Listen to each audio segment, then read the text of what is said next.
Shalom, selamat pagi Bapak, Ibu, dan Saudara yang terkasih. Kita bertemu lagi dalam renungan pagi 10 menit bersama Tuhan. Saya percaya pagi ini kita semua dalam keadaan yang luar biasa, bukan? Untuk itu kita perlu selalu bersyukur kepada Tuhan yang telah memberikan anugerah-Nya yang melimpah di dalam hidup kita. Dalam situasi seperti sekarang ini, maka kita tentu akan terus banyak berdoa kepada Tuhan. Namun kita juga tidak ingin doa-doa yang kita panjatkan menjadi sia-sia. Untuk itu dalam pertemuan-pertemuan selanjutnya, kita akan sama-sama terus mempelajari berbagai faktor yang mempengaruhi doa kita. Supaya doa kita didengar dan dikabulkan oleh Tuhan. Hari ini kita akan belajar mengenai salah satu faktor yang harus kita penuhi di dalam doa kita, yaitu meminta. Mari kita lihat apa yang dikatakan Alkitab dalam hal meminta. Matius 7 ayat 7. Mintalah maka akan diberikan kepadamu. Carilah maka kamu akan mendapatkan. Ketoklah maka pintu akan dibukakan bagimu. Seringkali kita menjadi ragu dalam berdoa untuk meminta karena ada ayat yang mengatakan bahwa kita tidak perlu meminta karena Tuhan itu Maha tahu. Tuhan tahu isi hati pikiran kita. Untuk menjelaskan ayat ini, maka saya akan menjelaskan dengan suatu perumpamaan. Kalau kita menjadi orang tua, tentu kita akan tahu apa yang paling dibutuhkan oleh anak kita. Namun tidak serta-merta kita akan memberikan semua apa yang dimintanya, bukan? Sebagai orang tua, kita juga ingin tahu apa kerinduan terbesar yang dibutuhkan oleh anak kita. Kita ingin anak kita meminta kepada kita sehingga kita tahu bagaimana jalan pikiran anak sebelum ia meminta segala sesuatu dari kita. Apakah itu hanya untuk kesenangan belaka? Atau sesuatu yang memang sangat dibutuhkan?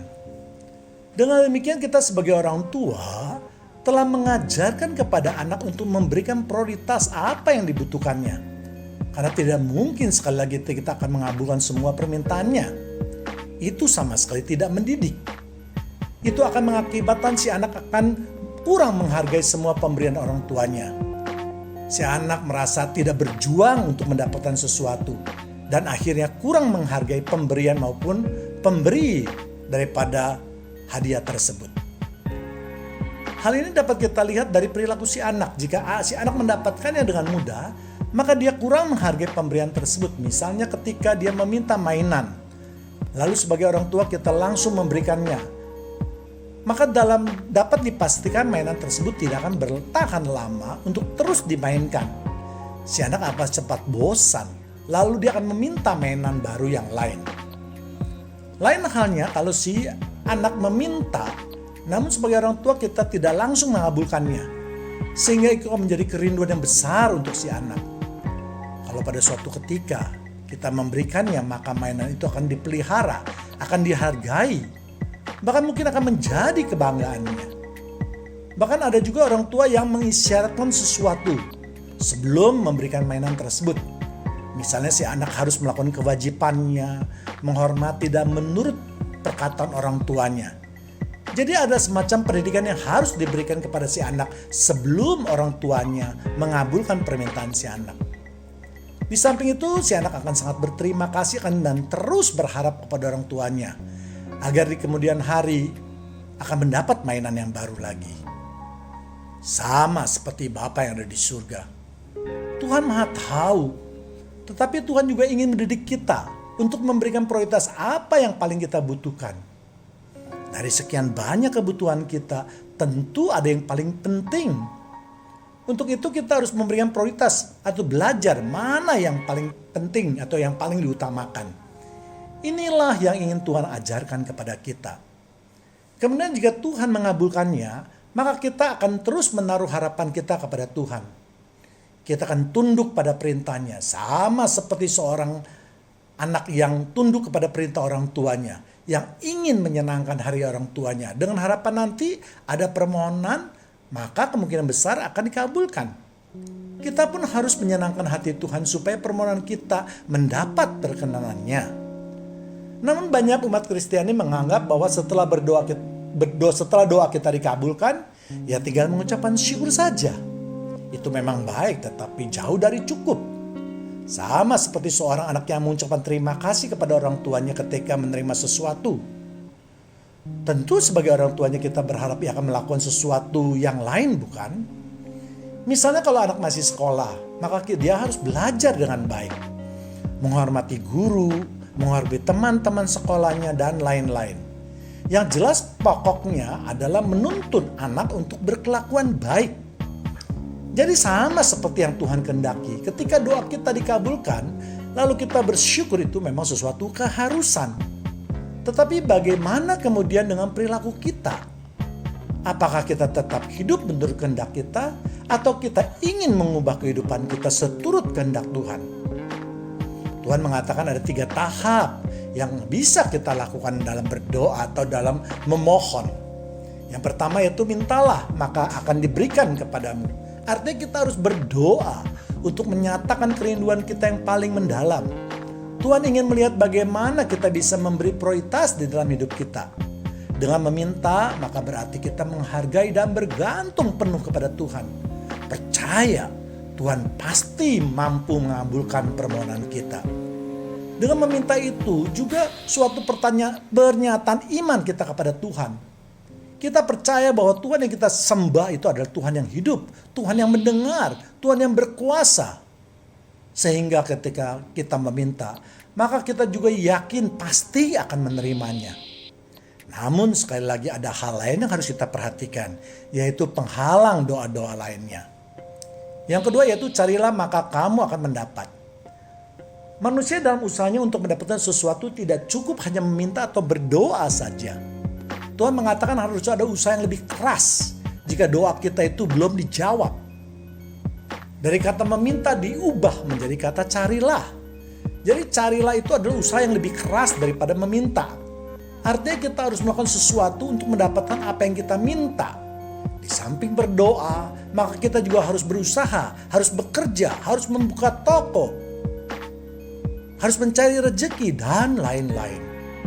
Bukan setelah berdoa lalu kita duduk tinggal diam, lalu Tuhan akan menjatuhkan sesuatu dari langit sebagai bentuk dikabulkannya doa kita. Tetapi kita mungkin diberi hikmat atau dituntun apa yang harus kita perbuat agar kerinduan kita menjadi kenyataan. Jadi kita harus mengerjakan bagian kita dengan lebih bervariasi, lebih keras dan lebih kreatif.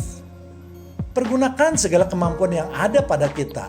Dengan pertolongan Roh Kudus, jangan mengandalkan orang lain.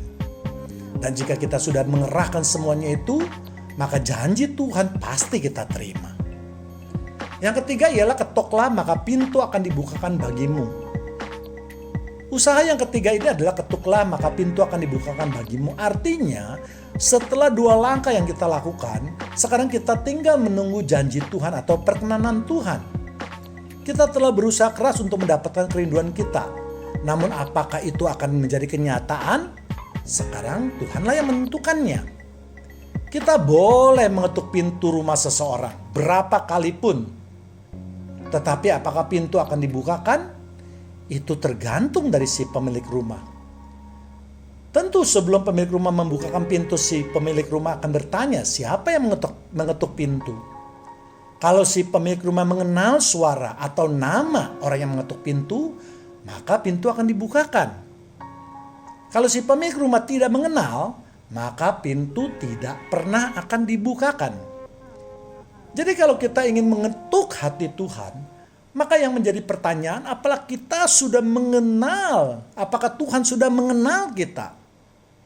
Dan bagaimana caranya supaya Tuhan dapat mengenal kita?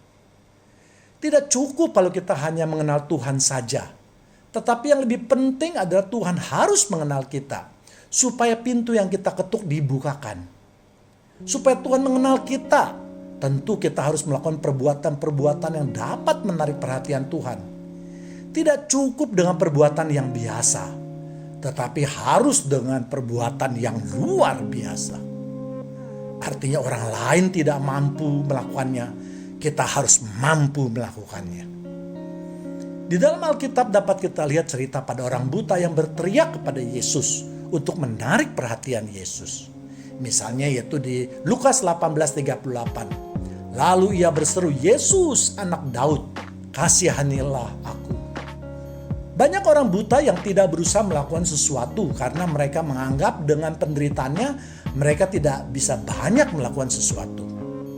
Mereka menyerah pada keadaan atau belas kasihan orang yang lewat. Namun, orang buta yang ingin mendapatkan kesembuhan dari Yesus berbuat yang lain. Kita lihat bagaimana reaksi Yesus ketika bertemu dengan orang buta. Ketika orang buta itu belum berkata kepada Yesus, maka Yesus tidak melakukan apapun juga. Apakah Yesus baru mengetahui ada orang buta ketika dia berseru? Tentu saja tidak. Yesus adalah Tuhan. Dia pasti mengetahuinya. Namun yang Tuhan tunggu, yang Yesus tunggu adalah ketika mereka berseru. Artinya ketika mereka berbuat sesuatu untuk menarik perhatian Tuhan Yesus dan juga menyatakan iman percaya kepada Yesus. Barulah Yesus bertindak. Jadi perlu suatu perbuatan dan iman yang kuat untuk menggerakkan hati Tuhan Yesus. Supaya Tuhan Yesus mau melakukan sesuatu di dalam hidup kita. Mari kita renungkan apa yang sudah kita lakukan untuk menarik perhatian Tuhan.